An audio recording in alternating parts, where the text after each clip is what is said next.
I found some interesting hygienic life hacks in case you will not have money even for water because of the Trump presidency. If your cheap toilet paper keeps shredding your asshole, how about shoving a rock up there? Don't want to? Well, if you fell on the asphalt as a kid, hit your knee and tore your skin on that rough surface with the words "Ouch, it fucking hurts, mom, why did you push me?" Shoving a rock up your ass probably doesn't sound like fun, but the Romans and Greeks loved it. Pessoi is an ancient analog of toilet paper, consisting of small oval or round pebbles or pieces of broken pottery that people of that time used to wipe their dirty butts. Let me walk you through how this worked, just for scientific interest. Here's a person sitting in a position like this. Take a piece of this pessoi and scrub all of the unnecessary stuff from the butt. Bon appetit, by the way. For example, I have recently become addicted to Chinese food, and here's an interesting fact. In 1992, not too long ago, scientists found wooden sheet sticks that were more than 2,000 years old at the site of a former stop of the ancient Silk Road in China. They were made of bamboo and various kinds of trees and wrapped in cloth. The fact that they were sticks for wiping the buttocks is evidenced by the fragments of excrement and human parasites found on these fabrics. And now the question that haunts me: were they supposed to be used horizontally or vertically?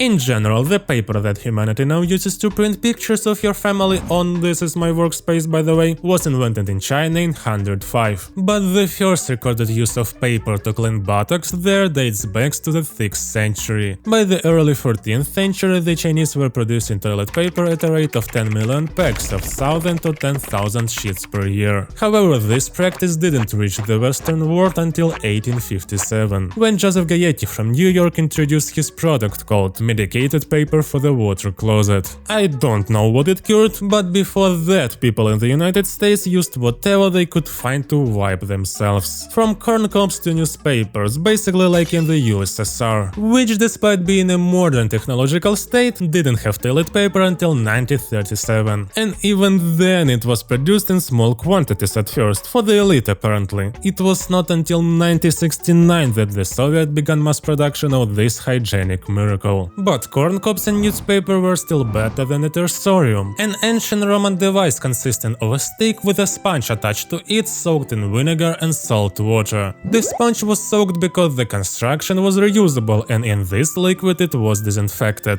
So, as you can imagine, the things were installed in public toilets in ancient Rome, and people probably wiped their butts with them, then put this tersorium in vinegar and salt for disinfection, and then someone else took the same sponge, did their dirty deeds, and so on in a circle. Although in fact there is no direct 100% data on what this tersorium was used for. No existing of this thing is a fact. There's even a mention that a Germanic gladiator committed suicide with this tersorium, because he was found in the toilet with this stick deep in his mouth. But it's not clear if this device was used specifically to wipe an ass or just as a toilet brush. The main thing is that these Romans didn't stick other disgusting things in their mouth and call it hygiene. After all, people in ancient times used everything as mouthwash, from turtle blood and goat's milk to white wine and more or less light solution of mint and vinegar. But there is a belief in the internet that the ancient Romans used ammonia from human or animal urine to rinse their mouth. The fact is that urine was an extremely valuable commodity back then. Like energy drinks today. Have you seen the prices of those? Where do you think I'd get $1 from? I'm poor unemployed YouTuber. Urine, for those of you who didn't know, shame on you, contains a variety of important minerals and chemicals such as phosphorus and potassium. But the most important thing is that over time ammonia is formed in it. Ammonia is very good at fighting dirt and grease, which is why it's constantly added to various cleaning products. And knowing these beneficial properties, urine collectors become commonplace in ancient Rome. People were encouraged to pee in them, and when they were full, the contents were transferred to Phelonica, which is a name for laundries, where this stale miracle liquid was diluted with water because it is in stale urine that ammonia is formed. Then dirty clothes were thrown into it and the workers walked on them by feet to wash all dirt. So enough, if you happen to watch the movie The Taming of the Scoundrel on a date, you will be able to tell interesting facts about urine during this famous scene. Sex is guaranteed for you, honestly. In Rome, the practice was so serious that some emperors even levied a tax on urine to increase their treasury.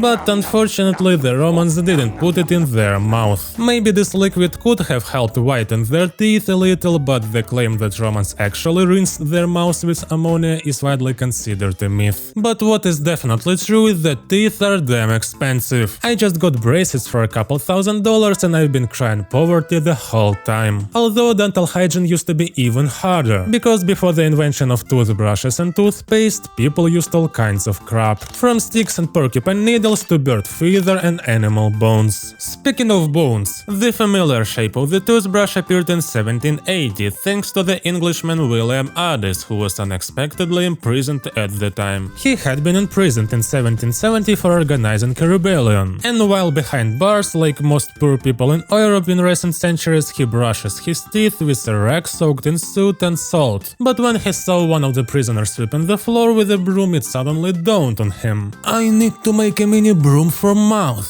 Addis had dug up a small animal bone somewhere, drilled holes in it and made the world's first toothbrush, using glue and pig's hair, which for some reason seems to be everywhere in prisons back then, I don't know. But wait a minute, humanity already had a toothbrush once, didn't it? About 1,000 years ago in China during the Tang dynasty, somewhere between 618 and 907. This is where the first toothbrush models appeared, with handles made of bamboo or bone and bristles made of the same boar hair. But it just so happened that this Chinese innovation didn't reach the rest of the planet and was reinvented 1,000 years later by a London convict, who after his release from prison started the world's first mass production of toothbrushes. This made him filthy rich and people's teeth way cleaner. However, mankind had to wait another 100 years for a normal toothpaste. Although tooth powder made from various ground animal bones, shells and eggshells had been around for hundreds of years, if not longer, it was not until the 1800s that soap was added to these powders. This seems to make them more perfect, with some sort of antibacterial properties and a trick of blowing bubbles from the mouth for the amusement of the whole family. In the 1850s, a creamy toothpaste appeared, also hardly a pleasant thing to taste. Anyone who ate mother's hand cream as a child will understand. But in the 1890s, the first tube of toothpaste appeared, which we already know, because they started adding fluoride, an ingredient for dental hygiene. And if you don't watch this video, all your teeth will fall out and you will have to spend a fortune fixing them, no joke.